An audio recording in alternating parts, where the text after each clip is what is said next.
مدینه شریفه ته چې حضور پاک مبارک هجرت وکړ په ډېره مجبورۍ وکړ، ولې چې په مکه کې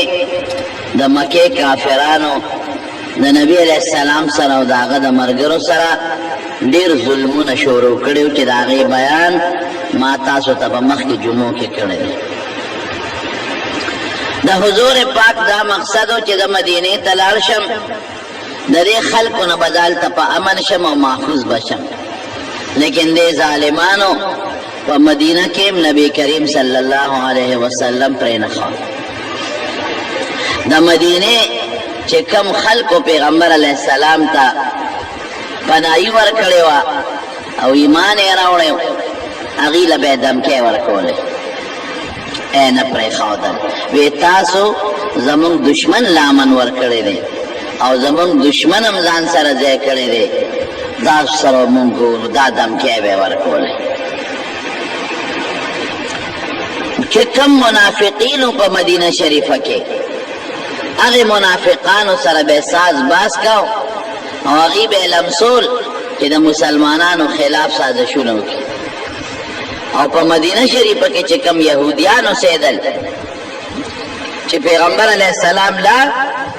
د یهودو سره یو معاهده وکړه چې موږ به یو بل ته غږ نه کوو، د یو بل د دشمن مرسته به نه کوو، یو بل سره به د امن ژوند تېروو. نو دې د مکې کافرانو هغه یهودیانو سره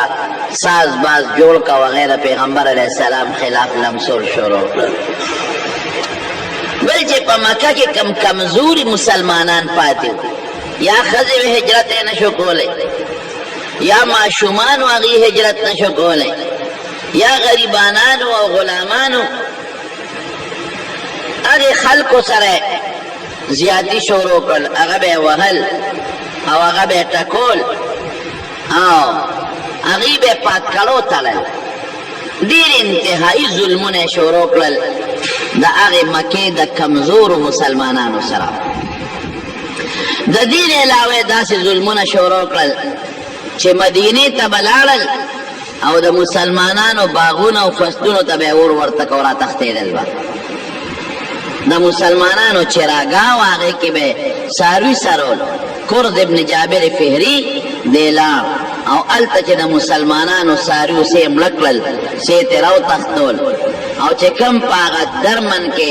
بوس یا نور کم څیزونه و هغې ته یې تیلې ورته که هغې ول وسوځول.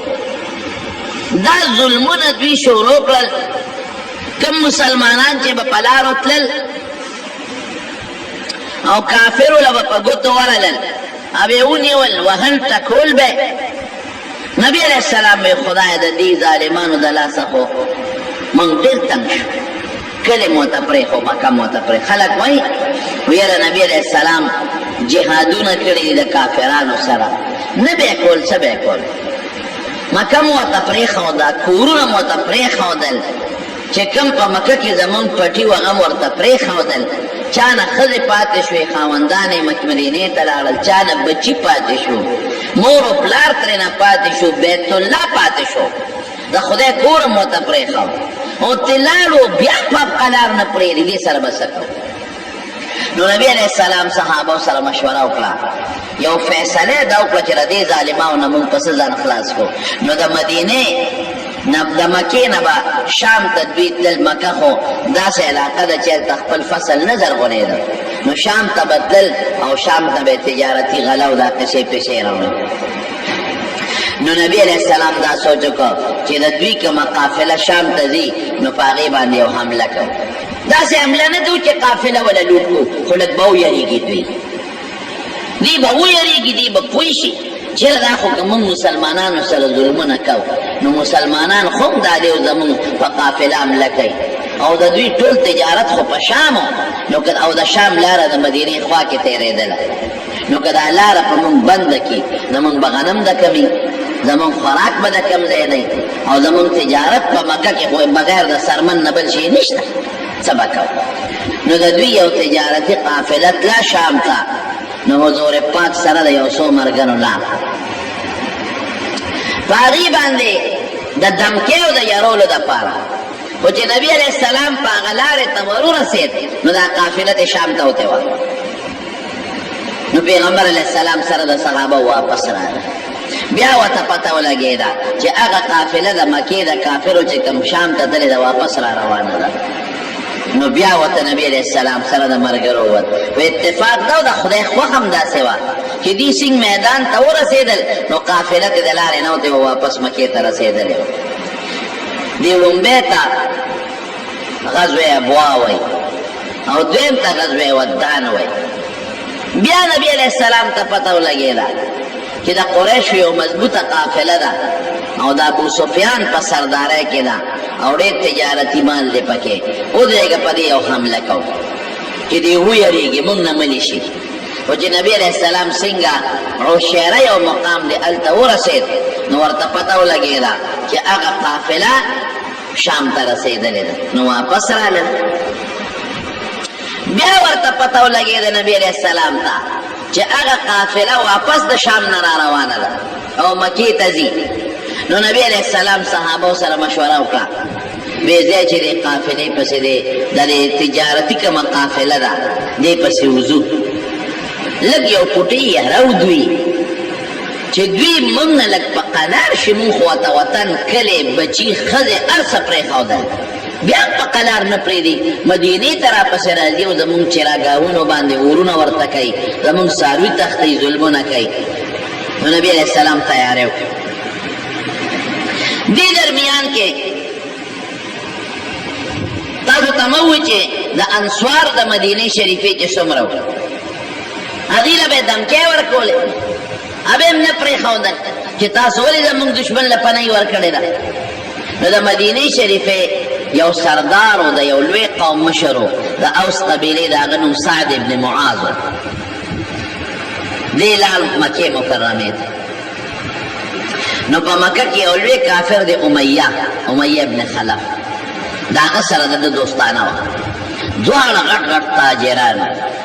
دا سعد چې به کله مکې ته لاړ د دې امیه سره به دیره او امیه چې به کله مدینې ته راغی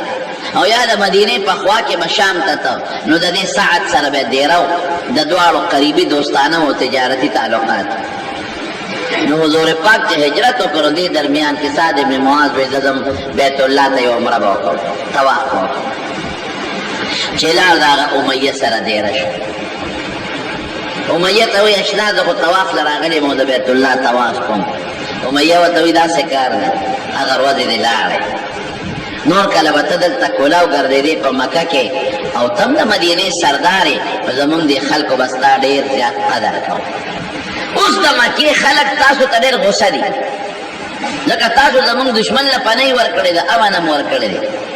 نو عمره طواف به کې خو لږ په طریقه داسې وخت کې به وځو چې څوک دې ونه ویني هسې نه چې څوک دې ونیوي او څوک د سره جګړه ونه کړي. وی څه ټیم وی غرمه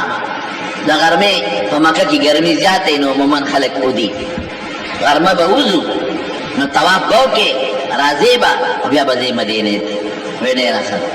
چې څنګه دې ووتل طواف لذي غرمه چې چا نه یریدل عمر حرامي سره ملو شو چې ابو جهل مخې له ورغی. د سعد ابن معاذ ته وایي د صحابي ته لکه څنګه بېغمه زمونږ په کلي کې ګرځې او زمونږ دشمن لم امن ورکړی دی او ته دلته بېغمه ګرځې ته خو زمونږ دشمن یې چې دشمن لم امن ورکړ. افسوس چې د دې امیه سره زمونږ د سردار سره نه وې که نه چې ته مانه دلته جمدې پاتې شوې تا ته مې چل خوړلی. سعد ابن معاذ خو هم د اوس د قبیلې د انصارو د مدینې د یو قوم لوی سردار هغه چې دا خبره زغملی شوه هغه ورته وی ابو جهله په قلار کې نه ابو جهل نوم خپل عمرو ابن هشام په قلار کې نه ما له دمکې دلته مه راکوه که تا زره د بیت الله نه منې کړم نو ستا لار په موږ ده په مدینه ده چې شام ته ځې ستا تجارتي ټول معامله شام کې ده او لار دې په موږ ده لار به در باندې بنده کړم بیا به خورئ څه څکئ به څه دواړه سره ګرم شو. چې ګرم شو دا امیه چې دا سعد ابن معاذ د چا میلمه و هغه پکې منځ کې مداخلت وکړو نو هغه خو وایي که زه اوس د دې میلمه مرسته کومه نو قوم کې راته دشمني جوړېږي میلمه به خپل کار کوي. نو دې میلمه ته وایي دې صحابي ته سعد ابن معاذ ته هلکه وایي ته خو زما دوست دی وګورې دا ابوجهل دا زمونږ سردار دی په دا آواز مه راوباسه دی خو زما د مخه تا ته غږ نه کوي په دې څه له چغې راوباسې وایي ښه زما ستا تعلق دوستانه تا هلته ما سره راځي د تا سره نو تا د دې خپل کلیوال پاره وکړه او زه دې پرېښودم وایي ته خو په قلار کښېنه امیه ته وایي وایي ستا متعلق خو نبي علیه السلام ویلي دي چې امیه به مونږ وجنو تا خو نه پرېږدو خیر معامله دلته رفع دفع شوه او دا سعد ابن معاذ مدینې ته لاړ واپس او چې دا امیه کور ته لاړ نو ښځې ته وایي ښځې وایي ته خبرې وایي وایي څه وایي هغه میلمه د مدینې راغلی و د هغه د ابوجهل ګرمه ګرمۍ راله ما د ابوجهل مرسته وکړه هغه وایي چې نبي علیه السلام وایي چې مونږ به امیه وجنو والله ما یکذب محمد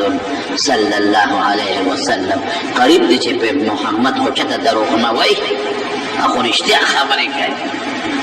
خو دروغ نه وایي او د هغه د خولې نه وتلي چې ما به وجنې بلکې حافظ ابن حجر لیکلی دي وایي قریب و چې دسماتې ته تللی وي دومره یاره پرې راله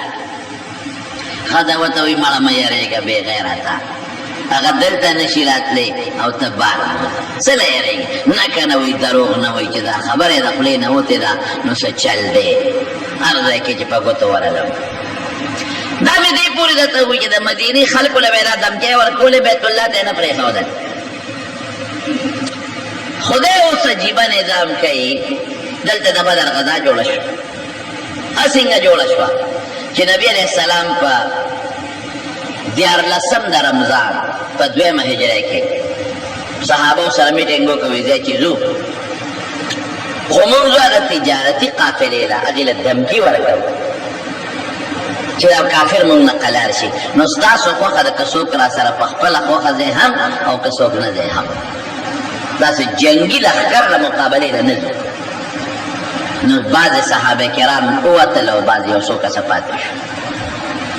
دوی چې څنګه د مدینې نه په 14 د رمضان ووتل بئر ابي عنبه ورته وایي د مدینې سره خوا کې یو ځای دی یو خشته خوږې اوبه وې خلکو به د هغې له مدینې ته اوبه راوړلې چې هلته ورسېدل نو پیغمبر علیه السلام ټول صحابه کېنول چې کوم ماشومان هغه یې واپس کړل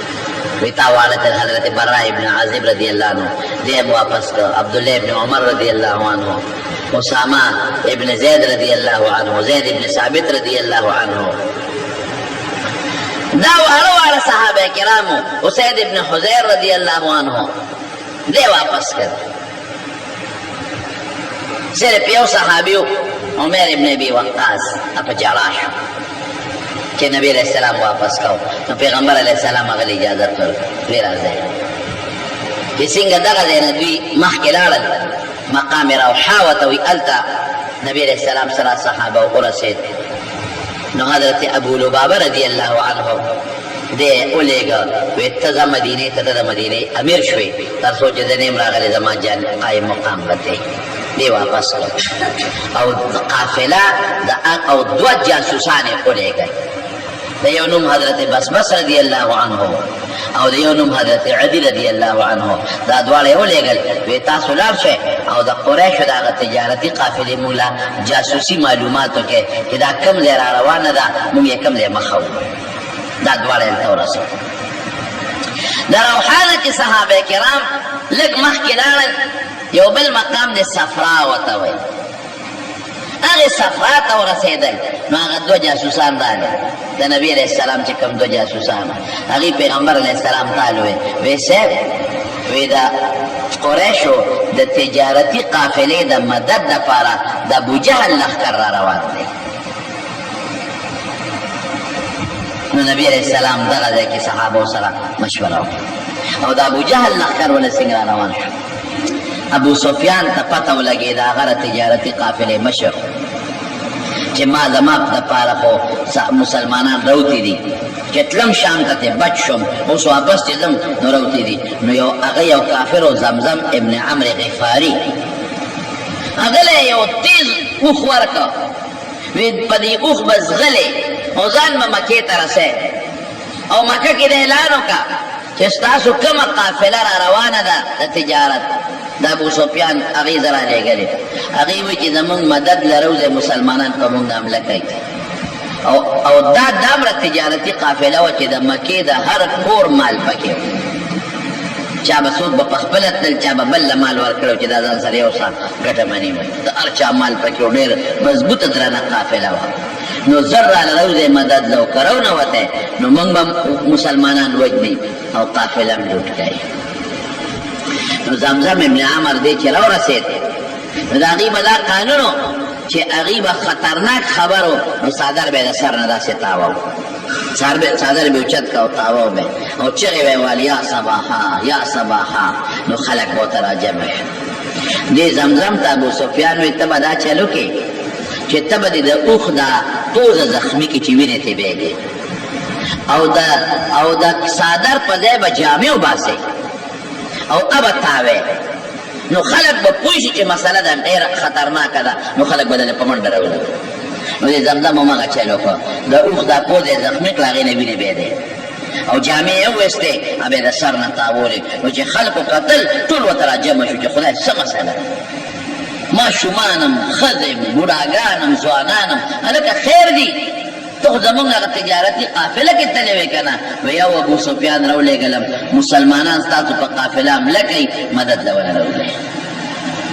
ابو جهل لښکر تیار کړ اوس د خدای شان دی هغه امیه چې هغه سعد ابن معاذ ورته ویلي و چې نبي علیه السلام به دې وجنې پرېږدي دی نه هم د مکې غټ سردار و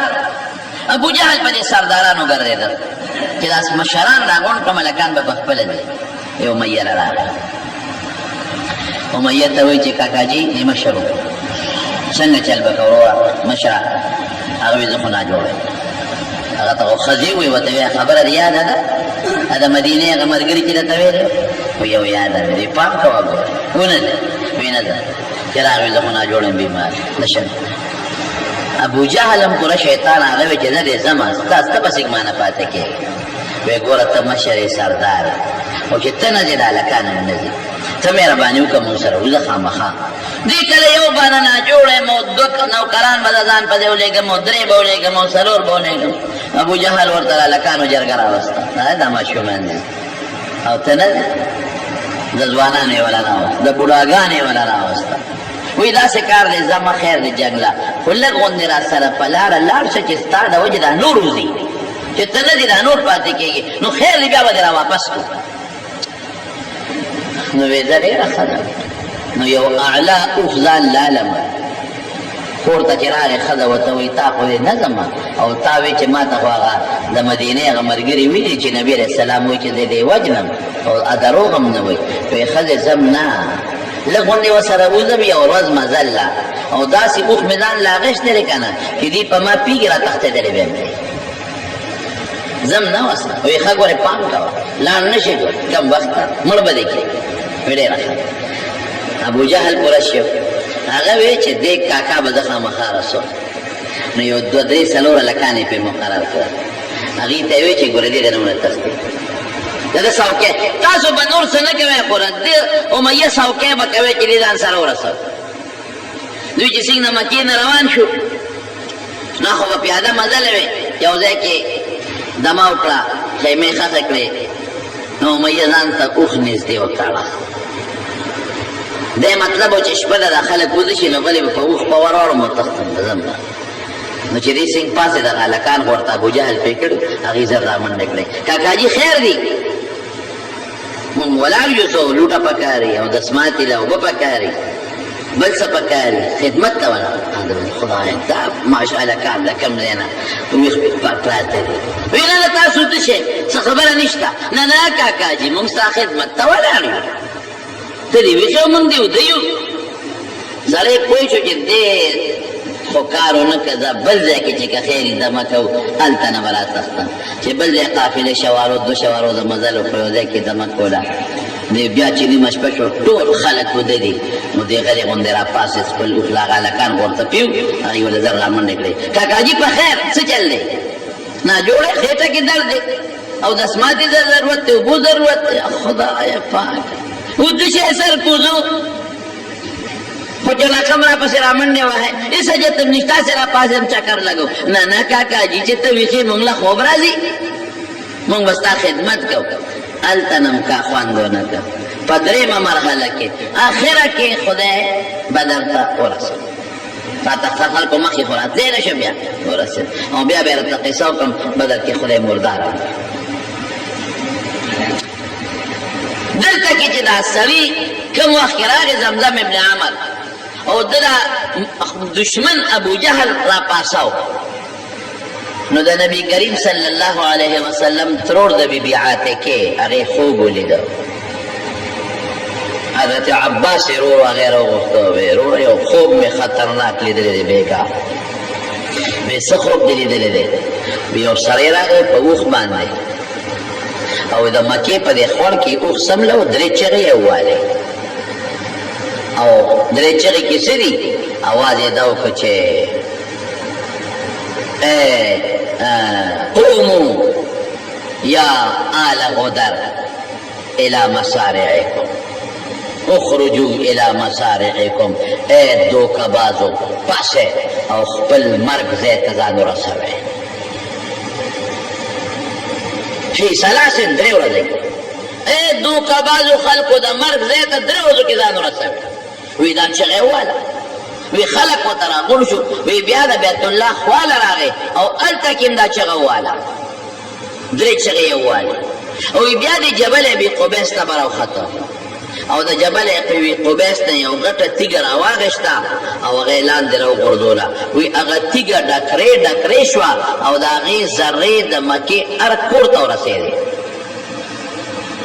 بی بی عاتکه د حضور پاک ترور دی عباس رضی الله عنه خو مسلمانو خو پټه هغه ته وایي څه مسله خطرناکه پیښېږي ما داسې خوب لیدلی دی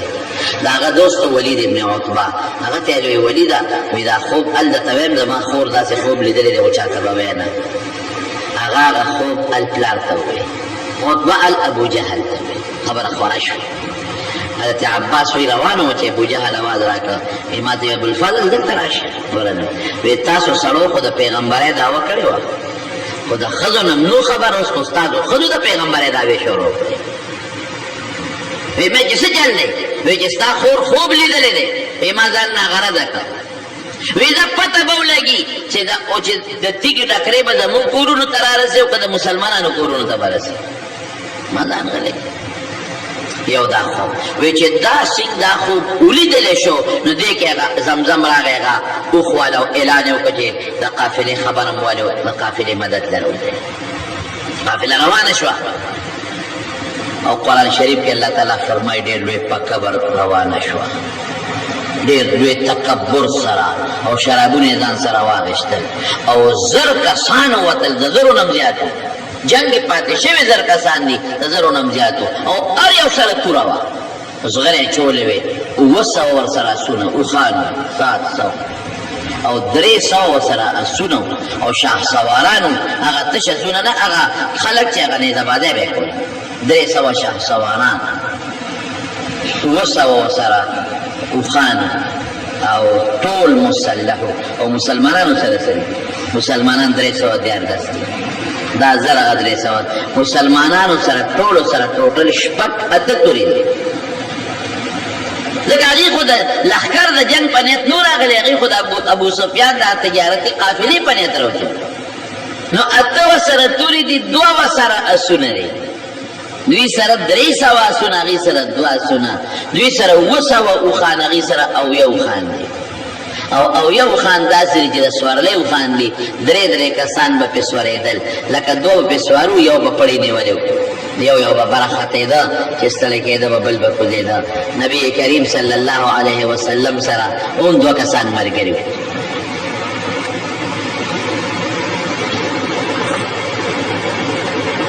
وو هغه سره ملګري یو ورسره حضرت علي رضی الله عنه یو ورسره حضرت مقداد رضی الله عنه په 3 کسه یو کو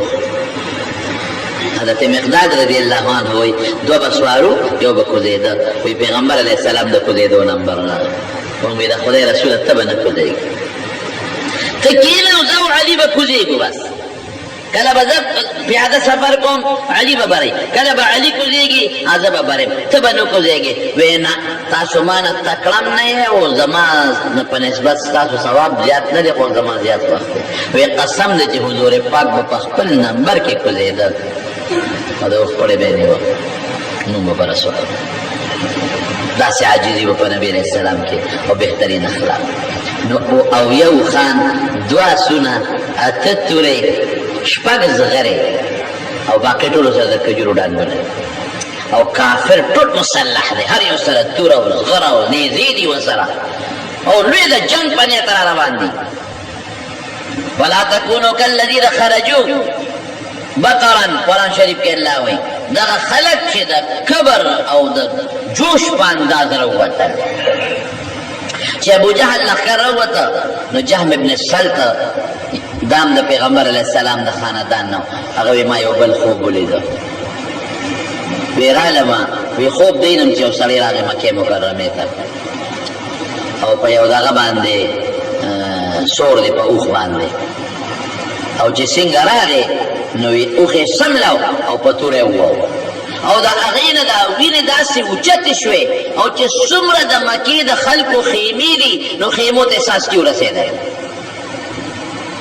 هغه ملګرو ته وایي چې داسې خطرناک خوب مې ولید.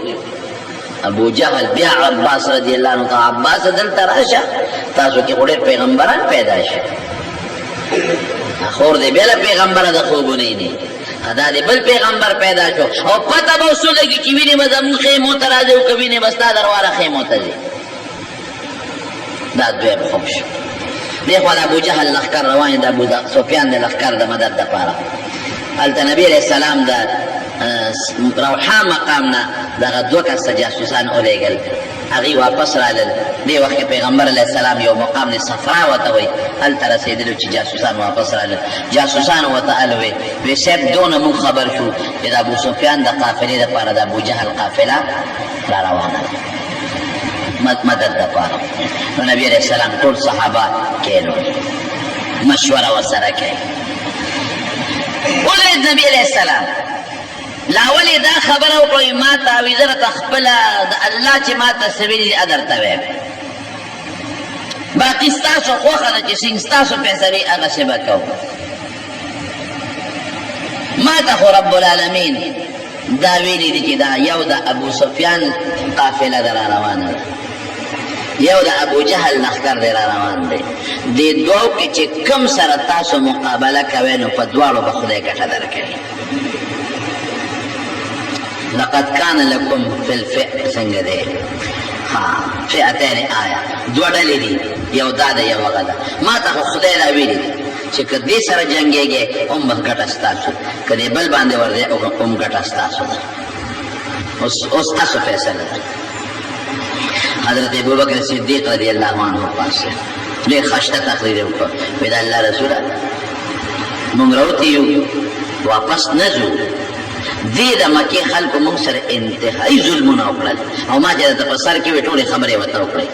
ورته نه ورته پرېښود، بچي موږ نه پاتې شو، چا نه ښځې پاتې شوې، مالونه پاتې شو، ځمکې پاتې شوې، 400 کیلومیټره هغه وخت کې دوی هجرت کړی، موږ ته دومره مزل وکړ، په هغې کې دې موږ نه پرېږدي. 3 کاله ردي د لاسه موږ په شیب ابي طالب کې تېرې کړې، د ونو پاڼې م خوړلې، ستا په ملا مبارک یې لرې غورځولې دي او دا صحابه کرامو له څومره سزاګانې ورکړې دي. حبشې ته هم ته هجرت وکړو، مدینې ته ترالو، اوس هم موږ نه پرېږدي، موږ له پیغورونه راکوي، انصار راته لمسوي، د مدینې یهود راته لمسوي، منافقان راته لمسوي او بیا زموږ په چراګاهونو راځي حملې کوي او زموږ په فصلونو مالونه سوځوي. د الله رسوله زموږ رای خدا ده چې ستا خوښه ده په هر یو چې ورځو موږ درنه نه رسطو کېږو. حضرت عمر پاسې دغه مخبردار تقریر وکړي. حضرت مقداد ابن اسود رضی الله عنه پاسې دغه ډېر ناشنا تقریر وکړي د الله رسوله او پیغمبر علیه السلام چې به یو تقریر کو نو دا آواز به یې کو اشیرو علی ایها الناس، ای ملګرو مشوره راکړئ، مشوره راکړئ. حضرت مقداد پاسې وی د الله رسوله ستا څه خیال دی چې موږ به تا میدان کې یوازې پرېږدو، موږ به دنه تښتو داسې چته کېږي، موږ به لکن نقاتل عن یمینک وعن شمالک، و بین یدیک من بستانه یو خوا بل خوا مخی رستو جنگ کو من دا موسیٰ علیہ السلام دا قوم پشان قوم نیو چی موسیٰ علیہ السلام تاوی اذهب انت و ربک فقاتلا انہا هنا قاعدون موسیٰ علیہ السلام قوم موسیٰ علیہ السلام تاوی درتاو خدای دی جنگونا کوي من نشو من دا جنگ ولانیو من بدل تناسو من اغا نیو من بستانا مخی رستو جنگیگو او ستا پا حکم چی صدی خوخی اغا بکو او دا اللہ رسول چی صدتا خدای وی کوا من در سرائی چې مقداد رضی اللہ عنہ دا خبر او کوي د حضور پاک دا رنگ مبارک لک سر شو خو بیا आवाज وکړه اشیر علی ایها الناس ځکه انصار لا غږ نو کړي خلک مشوره را راکې ځکه د مدینه انصارو چې پیغمبر علیه السلام کله هجرت کاو نو دوی صرف دومره وسره کړو چې موږ په مدینه چا حمله وکړه موږ به مدد کاو په مدینه کې چا حمله وکړه نو موږ به مدد کاو دې نو ویل چې موږ به سره بارو جنگ هم در سره کوو ستا په ملګرتیا کې نو حضور پاک په اشیر علیه هم تیار یو دا فکر ونه کې موږ یو ځل ته د خدای رسول منلې دا مو ایمان او یقین چې ته سره د خدای خبرې دي نو موږ په تا کې شک نه کوو او نه تا په خبرو کې شک کوو من اگر چې تاسو سره بیعت کوو من دا خبره پکې نه وکړې لیکن دلته چې زه ولاړ یم زما د مدینې انصار ټول ولاړ دي قسم دي چې د دشمن یو غنه تاق وجود ته رانشي هله به ستا وجود ته د دشمن غنه راځي چې موږ ټول مړه شو ما د خدای تعالی رانږدې کېږي هېڅ فکر چې ونه کړې بس زما مشوره دا ده چې د خدای د طرف نه تا ته که حکم دی په هغې روان شه موږ درسره یو چې دا خبره وکړه نو د حضور پاک مخ مبارک سور شو فیش فی ډیره خبره ده وی خانو د خدای حکم خدا دی ماته چې دا دوه ډلې دي تجارتي او دا یو بله چې په هر یو ورځې نو دا به تاله در کوم خو زما رای دا ده چې دا د ابوجهل دا لښکر والا دشمن ښه دی په دې بل نه ورځو دې له خو موږ صرف دمکې نه راوتو چې دی ویریږي او موږ نه په قلار شي اوس خو یې لښکر راغی ورځو او فکر مه کوئ د الله مدد موږ سره دی هغه دوه کسان یې ولېږل وي دی لاړ شه معلومات کوي چې د ابوجهل لښکر به کوم ځای را روان وي او کوم ځای به وي هغوی لاړل او صحابه کرام هم روان شو په لاره باندې هغوی چې څنګه لاړل هغه بس بس وادي نو دا بدر چې کوم ځای کې کوي دی د دوی کوي سره دی ورغللې دا دوه صحابه وو د هغه کوي نه مشکونه د اوبو ډکول اوښانې هغلته یو ټیله وه هلته سملولو او راغلل د کوي نه مشکونه ډک د کوي په غاړه یو څو جینکې دي هغوی مو د کوي نه اوبه وړي هغه یو جینۍ بلې ته وایي چې زما قرضه راکړه بله جینۍ ورته وایي لږ صبر وکړه د ابوسفیان د قریشو قافله را روانه ده او سبا به دلته رارسي نو زما سره څه سامان دی هغه به پرې خرڅ کړم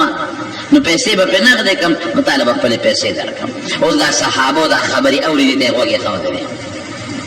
مشکونه یې ډک کړل او په اوښانو یې کېښودل او راغلل نبی علیہ السلام لا وی صاحب دقسې دوه جینکې یو بل سره په جګړه او یو د بلې نه قرض غوښته بلې وایي چې د ابوسفیان قافله دلته سبا رارسېږي دا قافلې چې به تللي به یو ځای کې دمه کوله نو هغوی بس خرید و فروخت خلکو سره د هغې علاقې کوو نو معلومېږي دا چې بدر ته سبا د ابوسفیان قافله رارسېږي هلته ابوسفیان ته پته لګېدلې وه نو هغه هم خپل جاسوسان هم خواره کړي او په خپل هم ګرځېده راګرځېده ځکه دغه علاقه ما لیدلې زه ورته تللی یم د بدر دغې علاقې ته داسې واړه واړه غرونه دي او په غرونو کې دننه لارې دي دلته لاره ده هلته لاره ده هلته لاره ده نو یو د غر نه یو خوی بل د غر نه بل خو یو بل ته نږدې وي خو ښکاري نه نو ابوسفیان په دې چې هسې نه چې د لارو کې مسلمانانو له مخې له ورنه شو نو هم ګرځېده لګیا دی او معلومات کوي چې مسلمانان کم دی دې کوي لا راورسېد ابوسفیان چې راورسېد د کوي په غاړه هغه جینکې ناستې جینکو ته وایي څه ناشنا خلک هم نه دي لیدلې په دې علاقه کې څوک ناشنا خلک هغې وایي ناشنا خو هم نه دي لیدلې وایي څه ګڼه ګوڼه وایي نه یاره وایي یو دوه سړي اوس دلته راغله او د دې کوي نه د اوبو مشکونه ډک کړل او لاړل وی په څه پیاده راغلي وو که په سارو باندې وی نه په اوښانو راغلي وی اوښانې کوم ځای سملولي وی اوښانې هغه ټیلې شاته سملولي غونډۍ شاته ابوسفیان ډېر هوښیار و چې هغه اوښانو له ورغی نو خو چې یو ځای کې سملې خامخا پچې کوي سوټه کوي نو چې هغه اوښانو هغه پچې وکتې نو هغه یې ماتې کړې یو یو پچې ماتوله نو په هغې کې هډوکي راوختل د کجورو نو دونه تجربه کارو کنه چې هډوکي څنګه وکتل وی والله نواتو یسرب وی قسم په خدای چې دا هډوکي د مدینې د کجورو هډوکي دي دا اوښانو د مدینې کجوره خوړلې ده او هغه هډوکي و پکې د هغه دي او معلومېږي دا چې مسلمانان هم دې غونډو کې ګیر چاپېره دلته چېرته دي بس زه خپلې قافلې ته لاړ رخ یې د قافلې د دریاب په غاړه کړ رخ یې بلکل بدل کړ چې دلته خو مسلمانان دي لاره یې بدله کړه د مکې طرف ته او محفوظ شو هلته د ابوجهل قافله را روانه ده خو هم په دې لاره روانه چې زمزم ورته ویلو چې په دې پلانکۍ لاره باندې قافله راځي ابوسفیان خو اوس رخ بدل کړه په هغې خو په دې لاره راتلل هغې بدر ته رانږدې دي اوس د خدای شان ته ګوره د یو غونډۍ شاته مسلمانان دي بلې غونډۍ شاته کافر دي یو بل نه دي خبر حضور پاک مونځ کوو یو دوه کافران غلامانو د کافرانو صحابو په لاره کې ونیول تپوس یې ته وکړه څوک یې هغې ځان نه خو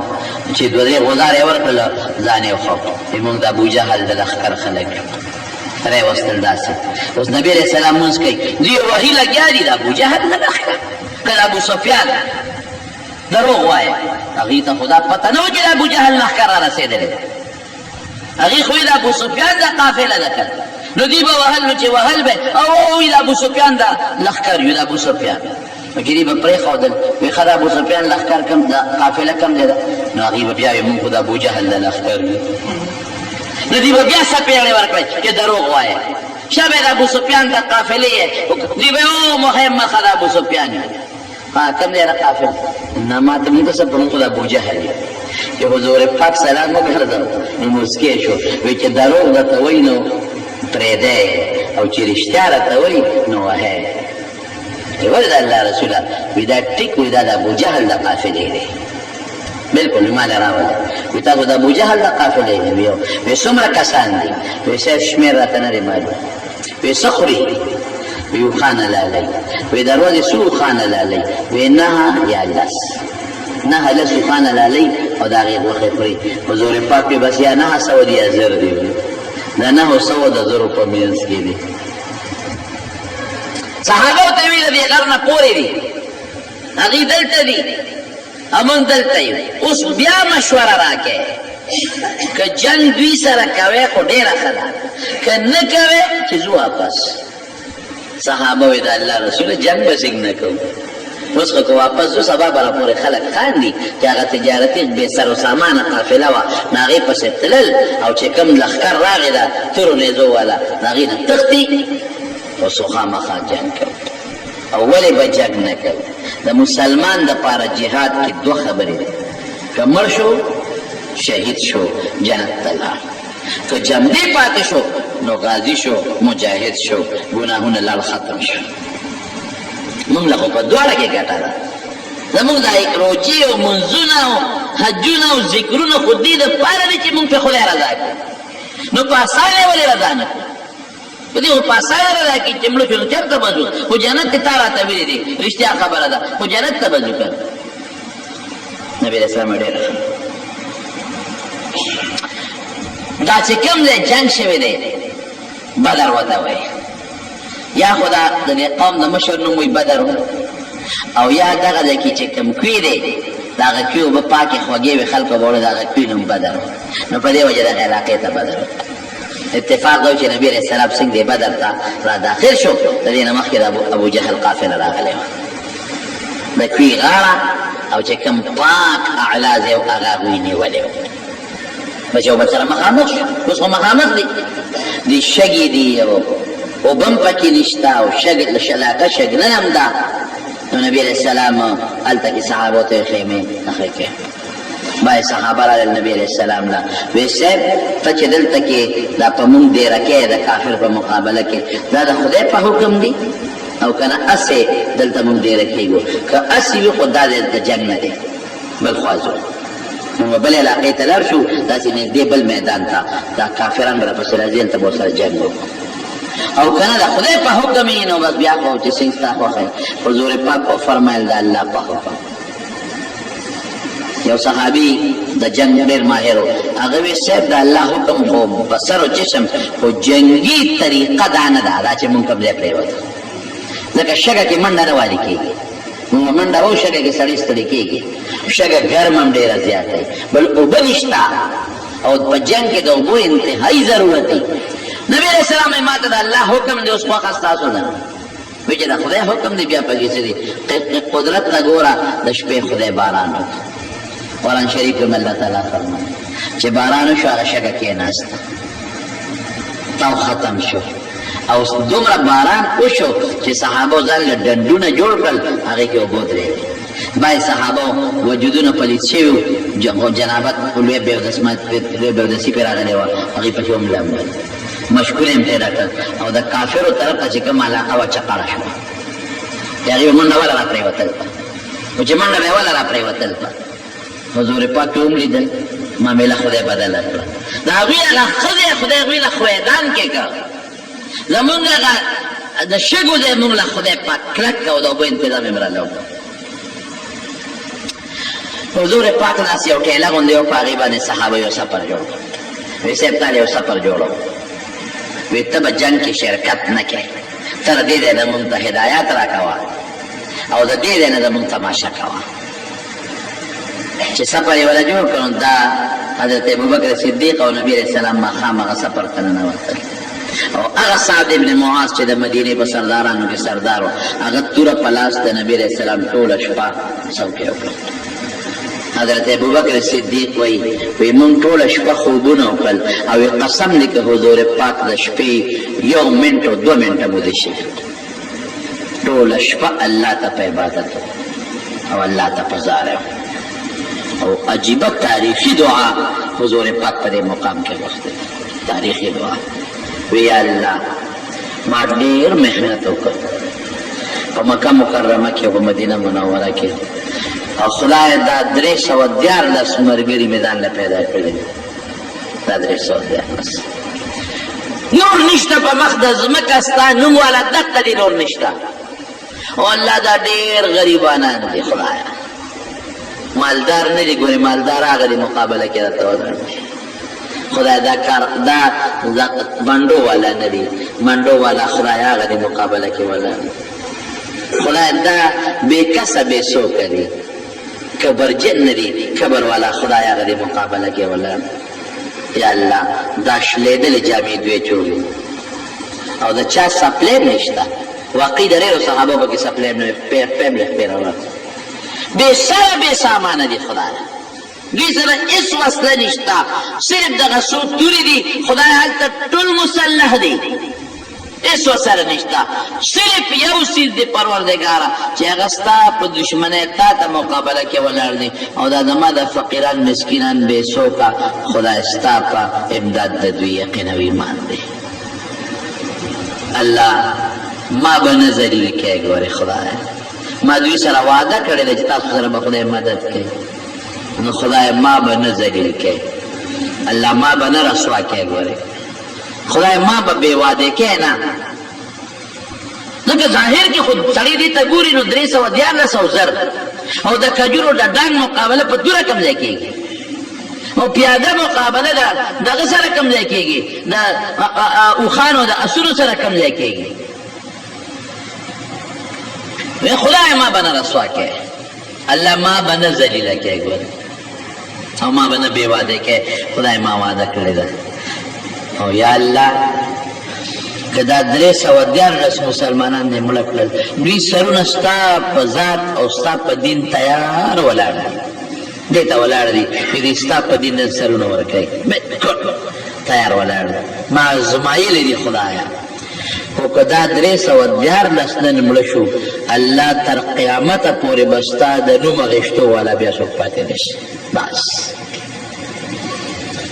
چې ولې چې دوی مري نو حضور پاک به څنګه هم دې پاتې کېږي او چې دا لاړ شي نو دا خو ټول کفر دی ایمان خو لاړ ختم شو اسلام خو لاړ نو خدای که دا 314 کسان دا بې کسه بې څوکه شلېدلو جامو والا فقیران دا لاړل د منځه قیامته پورې به ستا د نوم اخېستو والا څوک پاتې نه شي جاړي ټوله شپه تر دې حده پورې او په ولاړه دعا کوي چې د نبي علیه السلام د سر مبارک نه څادر پرېوت. حضرت ابوبکر صدیق څادر راواغېست او په سر یې کېښود او د مټې کلک ونیوی حسبک یا رسول الله، د خدای رسوله بس نوره دعا مه کوه، په دا کافي ده. نور چې بالکل دعا ونه کړي په دا کافي ده. څه چې کېږي فکر مه کوه، بس هېڅ سوچ چې ونه کړې، هېڅ فکر ونه کړې، بس چې څه وشو بس. دا دعا چې څنګه وکړه نبي علیه السلام دعا نه پس راووت او ډېر زیات خوشحاله او خندلې. صحابه وایي چې دا خو د خوشحالۍ مقام نه دی د خندا. نو دا آیت یې وی سیهزم الجمع ویولون الدبر. دا آیت خدای نازل کړ چې دا ټول به تښتي، دوی ته به شکست ملاویږي، تاسو له به خدای فتح درکوي. وایي ما سره خدای بل امداد وکړ، ما سره الله ماله زیری راکړه چې تاسو له به خدای ګټه درکوي، هغې له به خدای شکست ورکوي. نو راغی نبي کریم صلی الله علیه صحابو ته دلته راشي لاس یې کېښود، وی هذا مصرع فلان غدا ان شاء الله. وی دا د فلانکي د مرګ ځای دی، دلته به فلانکي پروتي، دلته به ابو جهل پروتي، دلته به امیه پروتي. یو ځای باندې لاس کېښود او د یو کافر د مرګ ځای ښود. یو صحابي وی زما د الله